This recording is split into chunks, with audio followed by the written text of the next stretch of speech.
کمزور اور پاکستان کی پوزیشن مزید مستحکم ہوتی ہوئی دکھائی دے رہی ہے۔ اس وقت چین بھی پاکستان کے ساتھ کھڑا ہے اور دوسری طرف امریکہ بھی اس وقت پاکستان کو مثبت جو ہے اشارے دے رہا ہے۔ ساتھ ساتھ عرب دنیا نے جس طریقے سے اس وقت پاکستان کو اہمیت دی ہے، اور وہ اہمیت آپ کو پتہ ہے کہ اسرائیل نے جو اس وقت بلنڈر کیا ہے قطر پر حملہ کر کے، اس قطری حملے کے بعد جو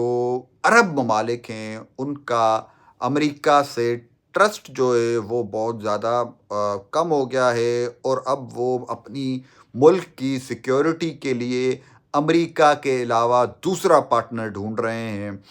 دوسرے پارٹنر کی اگر ہم بات کریں تو مسلمان ممالک میں ہی اوبویسلی وہ ڈھونڈیں گے، جس میں ایک پاکستان ہے، دوسرا ترکی ہے۔ ترکی کی بیسیکلی اگر ہسٹوریکلی دیکھا جائے، جب ترکی ٹوٹا تھا تو جس کو ہم کہتے ہیں خلافت عثمانیہ ٹوٹی تھی، تو اس کے بعد یہ عرب ممالک بنے، اور کافی سارا عرب ممالک کا جو حصہ تھا وہ اس وقت خلافت عثمانیہ میں تھا۔ لیکن چونکہ ترکی کے ساتھ ایک ہسٹری ہے ان ممالک کی، سعودی عرب کی، دیگر ممالک کی، تو یہ جو تمام ممالک ہیں وہ ریلیکٹنٹ ہیں ترکی کے ساتھ اس قسم کی کوئی سیٹلمنٹ میں۔ دوسرا، ترکی جو ہے وہ یورپ کے بھی کافی کلوز سمجھا جاتا ہے، ویسٹرن ایلائز میں بھی سمجھا جاتا ہے، امریکہ کے بھی قریب سمجھا جاتا ہے۔ آلدو ایردوان نے آ کے بہت ساری تبدیلیاں کی ہیں، بہت سارے جو پرانے اپنے ریکارڈز تھے ویسٹرن ایلائی شپ کے اور ویسٹرن فرما برداری کے، اس کو انہوں نے آ کے ختم کیا ہے۔ لیکن پھر بھی اس وقت بھی ترکی کے اوپر ٹرسٹ اس طرح کا نہیں کر رہے تمام ممالک، البتہ جس کی وجہ سے پاکستان کو بہت زیادہ اہمیت دی جا رہی ہے۔ اسی وجہ سے ہم دیکھتے ہیں کہ سعودی عرب نے پاکستان کے ساتھ یہ پیکٹ کیا، اور آنے والے دنوں میں یہ کہا جا رہا ہے کہ دیگر ممالک بھی پاکستان کے ساتھ اس طرح کے سیکیورٹی پیکٹس جو ہے وہ کریں گے، یا پھر اسی سیکیورٹی الائنس کا حصہ بن جائیں گے۔ ناظرین، مغرب ہو، مشرق وسطیٰ ہو اور ایشیا ہو، تمام ملک، تمام دنیا جس طرح کے حالات اس وقت پیدا ہو رہے ہیں، اس سے ایک چیز تو واضح ہے کہ دنیا نئے پاور سینٹرز تلاش کر رہی ہے، اور ان پاور سینٹرز کے گرد کام تیز ہو چکا ہے۔ اس کے ساتھ ہی تیسری جنگ عظیم کا جو خطرہ ہے اور جو ہونی ہے، جو یقینی ہے، وہ بھی اس کی تیاریاں، اس کا پروسیس، اس کی ڈائریکشنز بھی زور پکڑ چکی ہیں، کیونکہ جب بھی دنیا میں طاقت کا توازن بگڑتا ہے اور نئی پاورز ابھرتی ہیں تو نظام خود کو بیلنس کرنے کے لیے ایسی جنگوں کا متحمل ہو جاتا ہے۔ اس وقت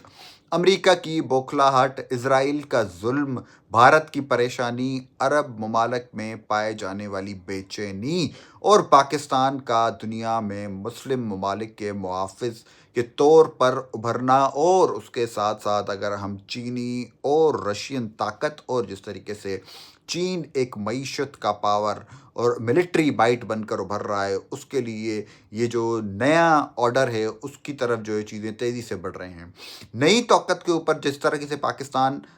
پاکستان ابھر رہا ہے نئی طاقت کے طور کے اوپر، اس میں اشارے یہ ہیں کہ پاکستان کا جو رول ہے وہ آنے والے دنوں میں بہت امپورٹنٹ ہونے جا رہا ہے۔ ایک چیز تو طے ہو گئی ہے کہ اب تبدیلی آنے والی ہے، پاکستان میں نہیں، انٹرنیشنل آرڈر میں تبدیلی آنے والی ہے۔ اب کب یہ تبدیلی آئے گی اس کے لیے کام شروع ہو چکا ہے، ڈائریکشن سیٹ ہو گئی ہے، اور امریکہ کی جو بے چینی ہے اس سے بھی کلیئرٹی ہو گئی ہے کہ اب چیزیں بہت زیادہ وقت نہیں لگنے والا۔ لیکن اب بھی کچھ جو ایکسپرٹس ہیں وہ کہتے ہیں کہ ہو سکتا ہے کہ یہ معاملات، کیونکہ انٹرنیشنل لیول کے معاملات ہیں تو